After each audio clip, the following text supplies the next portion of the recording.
Olá, amigos e amigas. Voltamos com o programa Fala com o Presidente.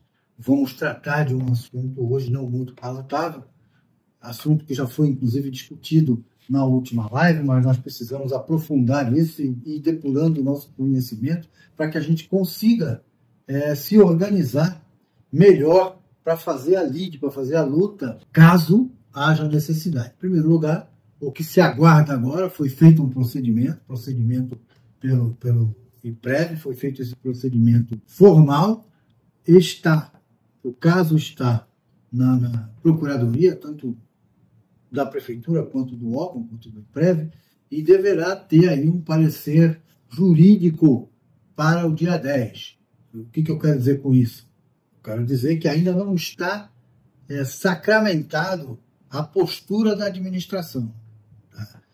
Mas vai ser sacramentado assim que tiver uma posição do jurídico de ambos os órgãos. Pois bem, vamos começar. Para a gente ir esmiuçando. Trata-se de um acórdão, tá? É um acórdão porque é um grupo, né? É um grupamento de ministros, né?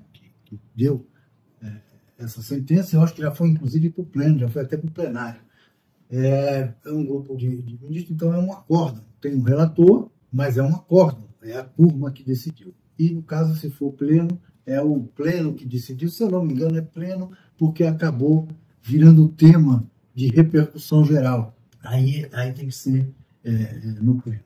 Muito bem. A sentença, né, não diz respeito à contratação. Não está em discussão a contratação ou não pelo regime estatutário.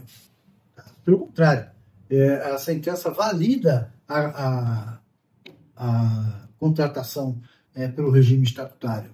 Não é nisso que se atém a decisão do Supremo Tribunal Federal. Então, assim, ninguém está arriscado, não corre esse risco de ninguém ir para o regime seletista depois de tanto tempo. Não é isso do que se trata. O que se trata é da aposentação. E aí o Supremo entende que a aposentação tem que ser feita pelo regime de Previdência Geral, pelo INSS, para quem não fez o concurso. Veja só, apenas e tão somente para quem não fez o concurso. Mas por que valida uma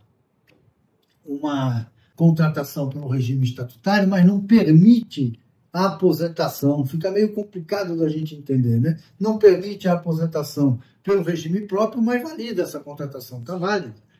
Ela está válida porque nunca poderia deixar de ser, poderia ser considerada inválida, porque, à época, a Constituição exigia o RJU, que já foi, acabou com as reformas constitucionais e por decisão também do Supremo, acabou de ser finalizada. Não há mais a obrigação de ter o RJU, quer que se volte a parafernália, a bagunça que era antes de 88. Quer dizer, tanta briga que a gente teve para garantir isso, para que seja por concurso público a entrada no serviço público, e agora corre-se o risco, pelo menos por conta de não haver o RJU mais, a obrigatoriedade disso voltar a estaca zero. Mas muito bem, na época a época que nós estamos nos reportando, era obrigatório ter o RJU. E o regime jurídico único, que é o RJU, escolhido em Santos e em diversas outras localidades, porque isso não se resume aqui só a Santos, foi escolhido o regime estatutário. Ora, se for escolhido o regime estatutário, a contratação tem que ser, obviamente, teria que ser pelo regime estatutário, porque é o regime único, senão não é único. Então, assim, não está em discussão nessa sentença a sua contratação, e sim a sua aposentação. E aí entende o Supremo Tribunal Federal que o Instituto próprio de Previdência, ele é idealizado, ele é normatizado para atender demandas de servidoras de cargo de efetivo provimento. Por ser servidor de cargo de efetivo provimento, a entrada nele, o ingresso nesse sistema de contratação é por concurso público.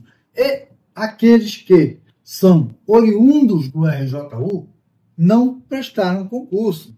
na sua maioria dos casos. Estão lá, garantidos pela Constituição, garantidos pelo ADCT, são servidores públicos dentro do regime estatutário, mas não poderiam aposentar pelo regime próprio de previdência. Veja só, não poderiam aposentar pelo regime próprio de previdência porque o regime próprio de previdência hoje é contributivo, né? As duas partes contribuem, não é mais como antigamente. As duas partes contribuem, ele é contributivo e obrigatório. Pois muito bem, se ele é contributivo e obrigatório, só pode ser por concurso público a partir de quando? Essa é uma questão que a gente tem que, sabe, analisar, porque assim, nem tudo que é legal é justo. Senão não teria necessidade de se ter o ADCT, atos das disposições transitórias. Porque o ato das disposições transitórias preparou a entrada dos servidores, nesse caso específico, mas de muitas outras situações, à nova realidade constitucional. Então, se garantiu a estabilidade desses servidores no ADCT, no artigo 19 do ADCT, se garantiu a estabilidade desses servidores para que não houvesse, agora é só para o concurso público, vocês estão tudo na rua, garantiu-se a segurança jurídica. Só depois dos anos 2000, isso nós estamos falando de 1983, só depois dos anos 2000 é que aconteceu o regime próprio de previdência aqui em Santos, em 2010.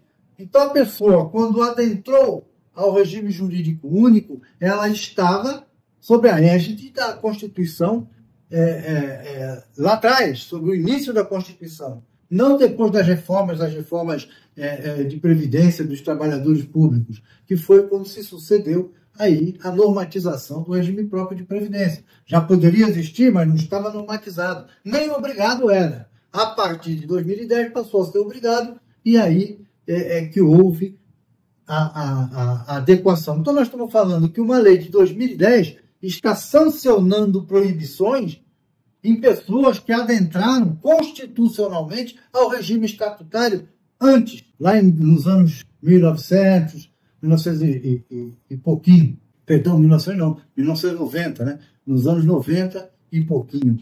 Então, assim, é uma crítica que se faz. Mas é uma decisão do Supremo Tribunal Federal, e a gente vai ter que discutir muito ela para entender direitinho. Eu vou continuar no mesmo assunto, vou interromper agora, volto no segundo take, porque o assunto é complicado, a gente vai levar um pouco mais a frente.